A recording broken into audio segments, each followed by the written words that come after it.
You know, every engineering team out there is asking the same thing. How do we leverage AI agents? But what if I told you the most important question isn't which agent to use, but whether your code base is even ready for one in the first place? So many companies are just stuck in this endless cycle, right? They're benchmarking dozens of AI coding tools, trying to find the one perfect agent. But honestly, they're missing the entire point. The real secret isn't finding some magic tool. It's about building the right environment. Think about it this way. Your code base is the product that you're offering to the AI. Is it a good one? To really get this, we've got to flip our whole mindset about automation. And look, this isn't some small adjustment. It's a massive, fundamental shift in perspective, an idea that pioneers like Andrej Karpathy have been talking about for years. This quote right here, it just nails it. The real power of AI in software isn't its ability to just spit out code. No, the magic is in our ability to verify that the code it generates is actually correct. So we have to stop focusing on telling the AI how to solve a problem and get really, really good at telling it what a finished, correct solution looks like. So what does that look like in practice? Well, the old way was basically hand-holding the system, giving it step-by-step instructions. The new way, the much more powerful way, is to just define the finish line. We set up a gauntlet of tests that a solution has to pass, and then we let the agent figure out how to get there on its own. And here's the cool part. Software development is almost uniquely perfect for this.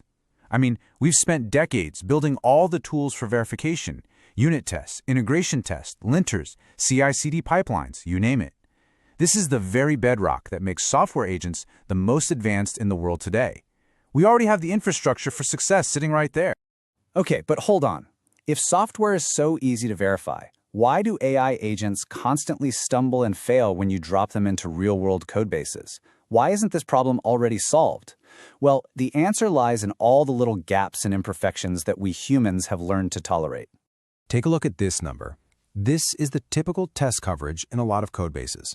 Now, for a human engineer, 50 to 60% feels kind of good enough, right? We can fill in the rest with our intuition, with manual checks. But for an AI, that missing 40% isn't a small gap it can reason across. It's a giant cliff that it just falls right off of. And these right here, these are the silent killers for AI productivity. You know, the flaky build that everyone on the team secretly hates but just works around. The unwritten rules about how things are done that only the senior engineers know. These are problems that humans can navigate instinctively, but they are absolutely crippling for an AI agent that needs clear, consistent, automated signals to do its job. So how do we fix this mess? Well, the good news is the path forward doesn't involve buying some expensive, magical new tool. It's really all about getting serious about your internal engineering hygiene. Just think of this as your new checklist. When you start doing this, the role of your developers actually begins to shift. They're not just writing code anymore, they become more like gardeners. They're curating and nurturing the environment from which high-quality, agent-assisted software can just naturally grow. They set the rules, they build the automations. This is the multi-million-dollar question that every engineering leader needs to be asking their team right now. Can your test suite actually tell the difference between high-quality code and AI-generated slop? Because if the answer is no, your AI agent isn't an accelerator, it's a work creation machine that just makes more cleanup for your senior engineers. Now, this might sound a little weird at first, but trust me, perfection is the enemy of progress here.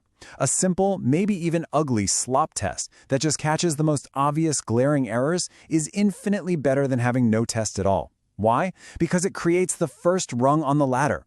It creates a signal that both humans and AI agents can use to start improving. And here's where it gets really exciting. Investing in this agent-ready environment, it doesn't just give you a one-time benefit. Oh no. It kicks off this powerful, self-reinforcing loop that separates the average organizations from the absolute top performers. This is how the flywheel starts spinning. First, a better environment makes the agents more effective. Then, more effective agents free up your developers' time from all that tedious rework. And what do they do with that new time? They reinvest it to make the environment even stronger. You see? Each turn of the wheel makes the next one spin even faster. And let's be crystal clear about the payoff we're talking about. This isn't some tiny 1.5x or 2x improvement. The organizations that are seeing these massive, transformative 7x productivity gains, they're not the ones who bought the fanciest, most expensive tool. They're the ones who systematically, relentlessly invested in their own environment. So let's wrap this all up. What did we learn today? The single biggest takeaway is this. Getting your Codebase agent ready isn't about buying a new tool. It's about making a choice. It's a choice to invest in verification over generation, a choice to finally fix those small flaws that cripple automation, and a choice to ignite that incredible productivity flywheel. Let me just leave you with this one final thought. A world where a bug ticket gets filed, an AI agent picks it up, writes the fix, gets it approved, and deploys it to production in under an hour. That's not science fiction anymore. It is technically possible, right now, today. The limiter isn't the AI. The only thing holding us back is the rigor of our environment's validation criteria. So the only question left is, what are you going to do about it?